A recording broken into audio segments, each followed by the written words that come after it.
Now, the head of Nvidia, Jensen, Huang, was in Beijing on Thursday, the latest twist in a roller coaster week for the world's third most valuable company. Not only did he meet Chinese Vice Premier He Lifeng, the Financial Times says he also met with Liang Wenfeng, the founder of DeepSeek, the startup which shocked the world with its powerful AI model produced at a fraction of the usual cost. Well, France 24's tech editor Peter O'Brien joins us on set. Hi, Peter. So bring us up to speed on what led up to this visit. It was looking pretty rosy for Nvidia, all things considered, at the start of the week. The White House had just made it clear that semiconductors and other tech products would be exempt from their punishing tariffs on China. Great news, of course, for Nvidia, which designs the chips that power the AI revolution. That's why it's become a $3 trillion company. Then on Monday, Nvidia and partners announced plans for a $500 billion investment into AI hardware made in the USA. Huang had actually dined at Trump's Mar-a-Lago complex a couple of weeks ago, and reporters were saying that his lobbying meant that Trump would no longer be restricting exports of Nvidia's H20 chip to China, which was designed specifically to avoid Biden-era export controls. But no, on Tuesday, Nvidia revealed that the White House had indeed gone ahead with the restrictions and that it would be costing them about $5.5 billion each quarter.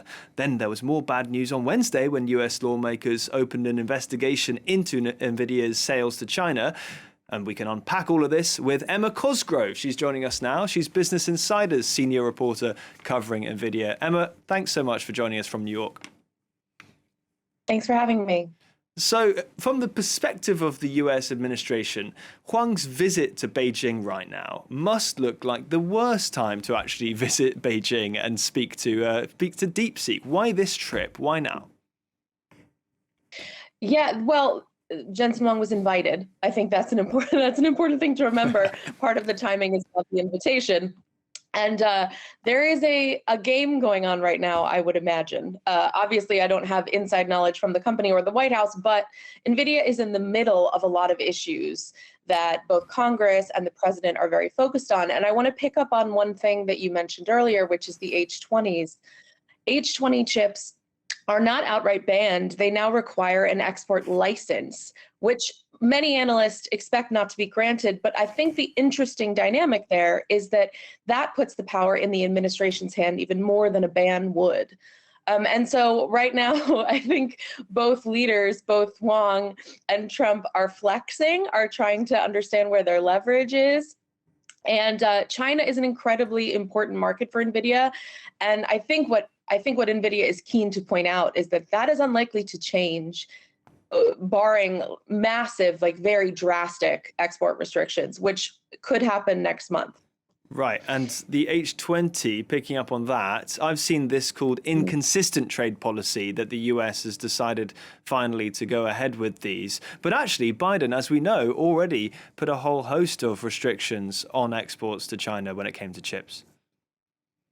That's right, and they're supposed to come into effect May 15th. So the conversation with NVIDIA never ends. There's something every day, and there will be, I think, for the foreseeable future, because the list of countries to which chip exports are restricted will grow if that legislation or that regulation goes into place in full as conceived by the Biden administration. So far, the Trump administration hasn't touched it, but analysts are expecting that it will come up and maybe change. There's a second tier of countries in that AI diffusion policy, as it's called, that makes it even more alarming than just restricting China and Russia, which is what happened this week.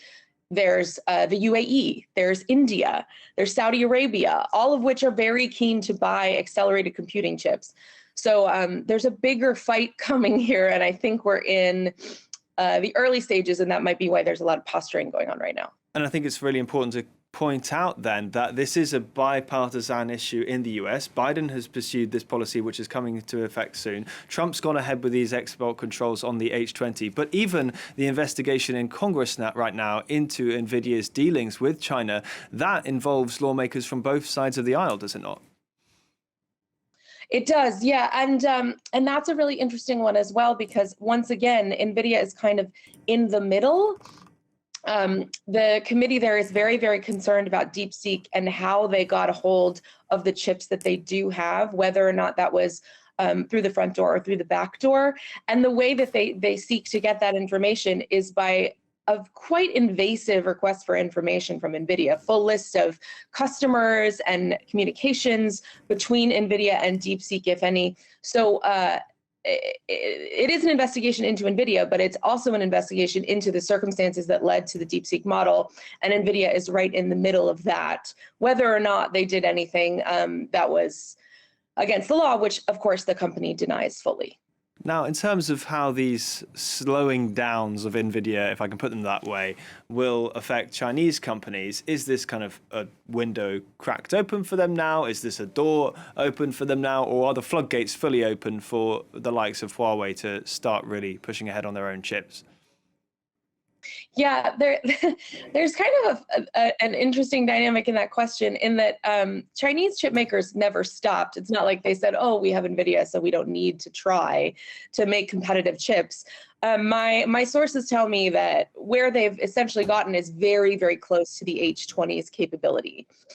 And the H20, remember, is a defeatured or less powerful chip that was particularly made for the Chinese market to comply with Biden administration regulations. And so they are just about caught up to the subpar chips allowed in the Chinese market. There is debate about whether or not they have the raw manufacturing capability, like literally the machinery needed to go beyond that. But I think what a lot of sort of chip experts would tell you is that it's really splitting hairs as to whether or not China will make an equivalent chip. They're going to keep trying, and time is long. These companies take a long view of this. So the idea that export restrictions could keep China from developing a competitive chip, I think in the chip industry is quite laughable, especially in the long term. And perhaps Huang's visit can therefore also be read as a way to reassure and say, don't worry, we're going to come up with something which is going to be able to still get around these restrictions. There will be another H20 on its way. Can we sort of see them continue to innovate and find ways around such export controls? I mean, there's no way to know that, honestly, but I will say that China is an incredibly important market for any American company. To be honest, the American companies have been salivating over the Chinese market for decades, and Nvidia and Jensen Huang are going to do everything they can to get as much out of that market as possible. There was some analysis when the export license came into view on Tuesday, and I think it was 10 to 12% of revenue. So it's I guess you could call it catastrophic if you want to, but essentially for the near term, it's replaceable, is what a lot of analysts said. But in the long term, that is an enormous country with a lot of ambition, and you're going to want to keep it as a market for as long as you can. And so I think that's going to be the absolute goal right now, whether that means creating another custom tailored chip. NVIDIA is certainly capable of doing it. They've shown that they are so much more agile than chip companies have traditionally been, which is part of why they're so far ahead with 75 to 80 to 90% market share, depending on who you ask. But right now, it's, at least to me, it's unclear what they need to do to keep that Chinese market intact. Now, we don't have time to go into full detail on the history of Nvidia, but just why are they such an important player at this point? They've come from being basically known for graphics cards for gaming to being a crucial part of the world economy. Yeah, absolutely. So the real unlock here was that scientists at NVIDIA, researchers realized that that same technology that created graphics for video games and movies could be used for parallel computing, which is the kind of computing that backs AI. Essentially, it means that instead of doing tasks one at a time, you do a ton of tasks all at the same time, which means that calculations that used to take hours take seconds. And they realized this really, really early, before the sort of math of AI and large language models was ready to commercialize. But they started working on the software a decade before anyone else, so that you could take these graphics processing units, which are quite difficult to program, and program them from quite a high level. So now there are millions of people who can program these GPUs to do AI, and everyone else has been following. essentially. With Nvidia had a 10-year head start, but they're catching up. There's AMD, Intel's trying. There's other chip architectures that have come out in the age of AI that are custom made for AI, but Nvidia was first, and that's why they have so much market share. Gotcha. Thanks, Emma Cosgrove from Business Insider. Thanks for speaking to France 24.